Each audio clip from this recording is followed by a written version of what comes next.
guys, welcome to my podcast, Real Talk. My name is Francis. Sorry, guys, it's been a while since I posted, and that is because I've been trying to cook up something for you guys.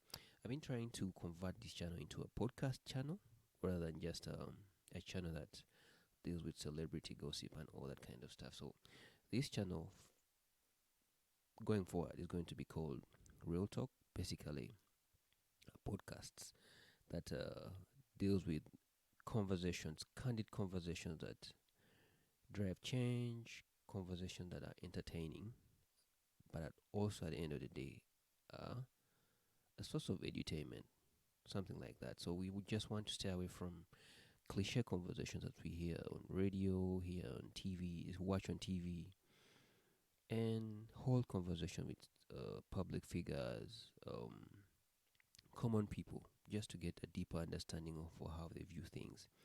But of course, in one way or another, we shall be also sliding a little bit into the entertainment world and lifestyle world, just to understand, talk about a few issues that are happening there. So that's it.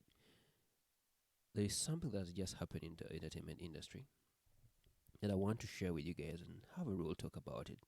So, MC Kashmir. MC Kashmir is a prominent MC, relatively prominent MC in Uganda. He used to work for Urban TV before he, migrated to NBS TV, where now he's kind of like having a good time with NBS, and his career actually is taking off from NBS. We don't know where he'll end up after NBS, but so far so good, if you ask me. So unfortunately, after he moved to NBS, today a clip of him leaked on social media. In this clip, allegedly, he's being implicated in a cheating scandal. So what happened is that MC Kashmir, I don't know exactly what happened, whether they were caught red-handed or something, I don't understand. So in the clip, of course, there is a mark, where like these crime marks, whereby a police, for example, someone has been shot, so the police tries to mark off cordon off areas with crime marks of numbers to indicate that this is where blood is or this is where evidence is. So I would imagine that on that bed where that put that yellow mark of, I think, number 2, maybe that was where the semen and evidence of them having intercourse was found. I don't really know, but there was a mark there. So Kashmir, by the time that mark was put there, was not put in the shot. So I think he was standing behind the camera, and they told him to go and sit on the bed and confess that he has been having sex on that bed. So Kashmir is asked, how many times have you had sex on that bed? Kashmir tells the guy, the police, that that I've had sex on this bed twice, and also the woman who's implicated in the cheating scandal is also asked, and she says we've had sex here twice. So just from the look, looks like this was a small hotel room somewhere in some cheap place, and this is something that people should learn, that if a public figure should find places that fit your status. If you want to cheat, cheat with status. Cheat in a place that you're not going to get caught. Or even if you're caught, at least you don't lose your, some level of respect from people. You're not going to be a public figure, and you want to opt for cheap places. That's going to, bring you equally down. So when I watched this clip, I felt so bad for Kashmir. First of all, Kashmir, looking at the clip, he was embarrassed. I felt, and this is not to say that I'm condoning cheating, but I just felt like my soul was battered. I felt hurt that he was going through that kind of experience, but I also didn't like the fact that if at all it is confirmed that he was cheating, I didn't like the fact that he was cheating. That means with either another man's wife or anything. I don't understand, but it was really an embarrassing situation, which I feel like, you know, Kashmir shouldn't be judged for that, because in one way or another, everyone has cheated. Everyone that has started having sex or is above 18 years or even below 18 years in this age and time we're living in has cheated, like it or not. If you're disputing what I'm saying, let me give you guys some statistics that would done by the Los Angeles Intelligence Detective Agency. They say that they established that 30 to 60% of married couples will cheat at least once in the marriage. And then 74% of men and 68% of women admitted they had cheated if it was guaranteed they would never get caught. Can you imagine? 60% of the affairs start with close friends or co-workers. An average affair lasts 2 years. Imagine people cheat for 2 years knowing that they are married or anything. They are knowing them that they're married or they're in a committed relationship. So this goes to show that these numbers are alarmingly high. This is, I've not yet seen a survey that is done in Africa, but I mean,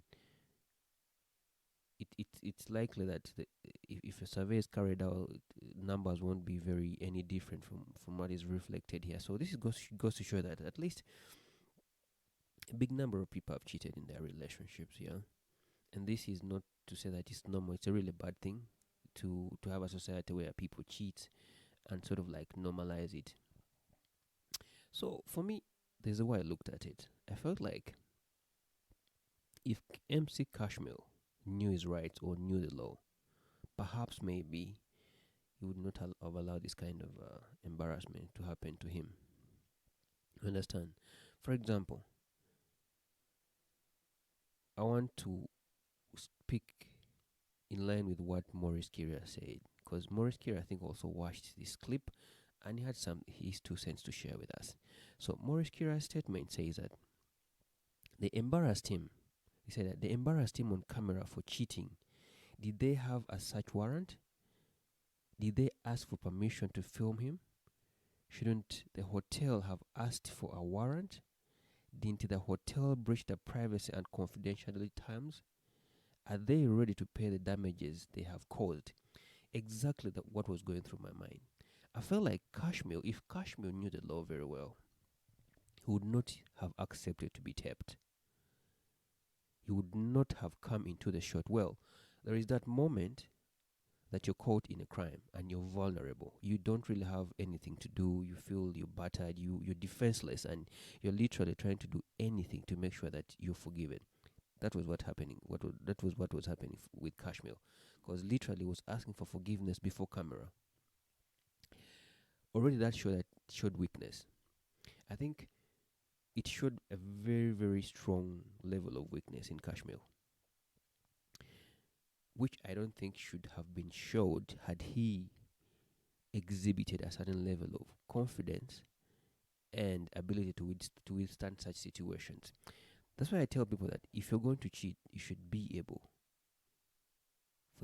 you should be ready to stand or withstand the after effects of cheating. That is being caught, one, and two, being beaten by the man. If you're caught by the man or by the woman, you either choose to fight back or stand and just act vulnerable and guilty. So Kashmir chose to stand to be vulnerable in the situation, which did not really work in his favor.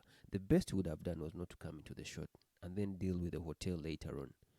It goes back to what I was telling you guys that, when you're a public figure, you should know places you shouldn't go to. You should know things you shouldn't do. You should know how you're supposed to do things so that certain aspects of your life do not come off as embarrassing, as belittling, and all that kind of stuff. That's what Gashumba sometimes say, that some people, God will bless them with a rich life, but still will want to go and eat street food. That's the same thing I'm trying to talk about here. So what I'm saying is that I feel like the hotel breached a lot of regulation in terms of confidentiality. The hotel shouldn't have allowed the police to even go to Kashmir's hotel room, because if they were not presented with a search warrant, which I believe they were not, nobody would have gotten into that hotel room for where Kashmir and the other concubine of his were. Nobody should have done that. Mukitegeera. So sigamba nti Casmir muwagira nti acheating naye embeera eyaliwo eyabadde Casmir yabadde alina every right okubeera nga he's defended in one or another as a client by the hotel. Okitegeera. So it also goes back to abantu obutamanya amateeka. Ignorance of the law is no excuse. It's important for us to educate ourselves about the law. Kubanga waliwo ebintu ebimu ebitutuukako. The policemen themselves take advantage of us because we don't know what to do in certain circumstances. That's why you see, I like the Black Americans, African Americans. They've known that the police brutality and racial profiling is becoming a thing in America, whereby they're taking advantage to flag them on the roads, make funny stopovers. So they've tried to educate themselves about the law. They, even as they groom their kids, they teach them their rights, so that in case a policeman or anybody stops them, they know what to do. There's no such law that says that when a policeman stops you, you have to give them your ID if they ask for it. But if you don't know the law, you will give it to them, and then they will start profiling you. You know what I mean? So same thing over here. Casmir had every right to say, you can't tape me. Because the police in the video say that we are doing our job. Well, if you're doing your job, cuff me and take me to police and then ask for whatever evidence you need. You get the point? So because of that, the young brother was really embarrassed, and I really feel for him. I don't know whether I will be able to get back on stage or anything like that. And one thing that people should learn is I'm very sure Casmir is a friend to MC Kat. You should take some notes from Kat, because Kat has been way through very embarrassing moments, and the day he's embarrassed, the next day is going to be on stage. That's the heart that a public figure should have. Sometimes people think that these people actually don't have the human side. They also have it, but you just have to grow a thick skin. And I hope my brother Casmir has a thick skin to stand up against all these kinds of odds and learn from his mistakes, and also know that there's a lot to lose when you begin to think with your dick, or rather than think with your head. Sometimes we are driven into these temptations because we let the body take over the way we think, and instead of us thinking for the body begins to think for us.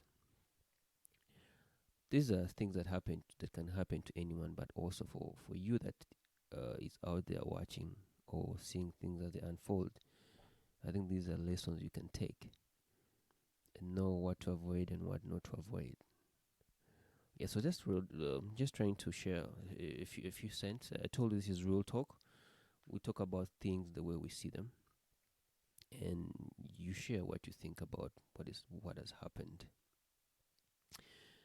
or whatever we've shared with you. There's something I don't want to really share with you people, but I think I'll just drop in a little something small about Winnie Nwagi. I think Winnie Nwagi had a show in Dubai, which allegedly flopped.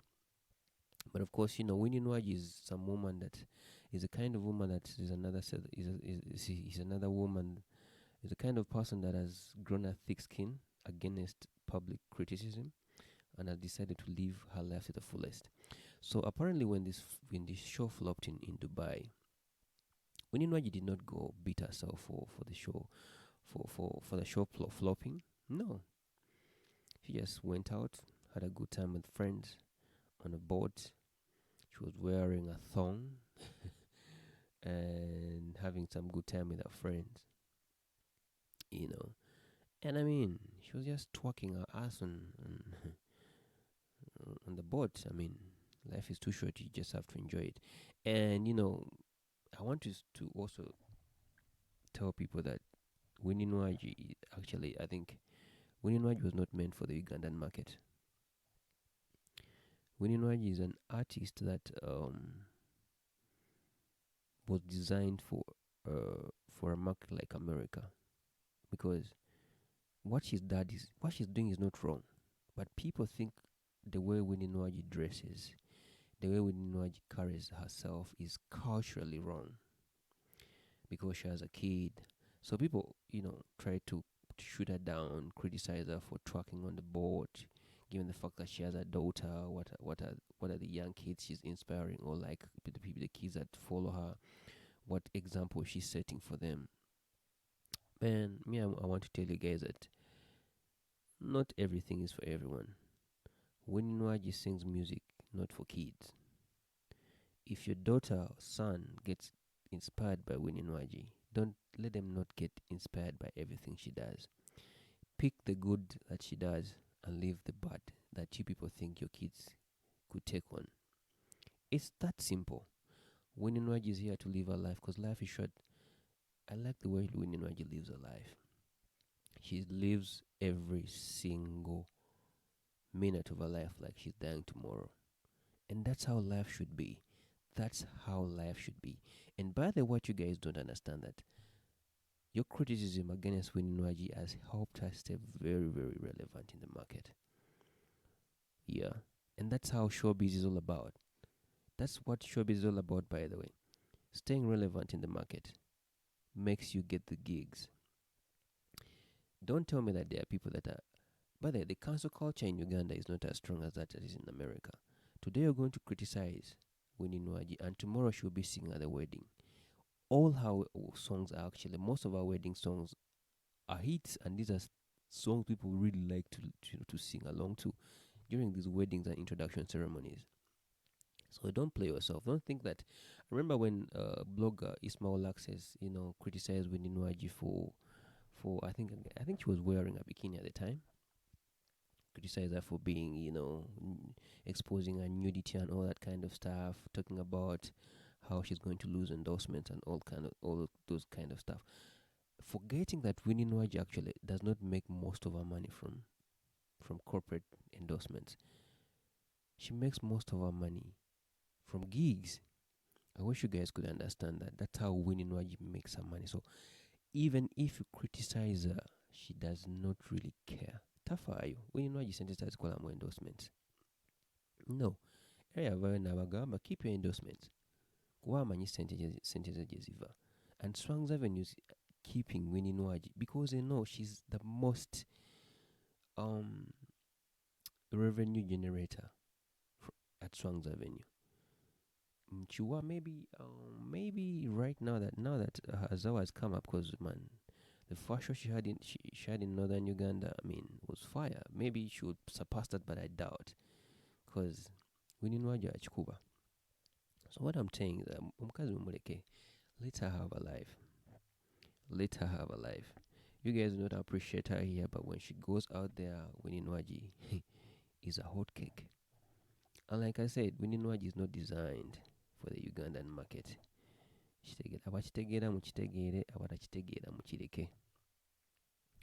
Mba mulaba nti abaana bammwe bagenda kwonooneka nga balaba Winnie Nwagi.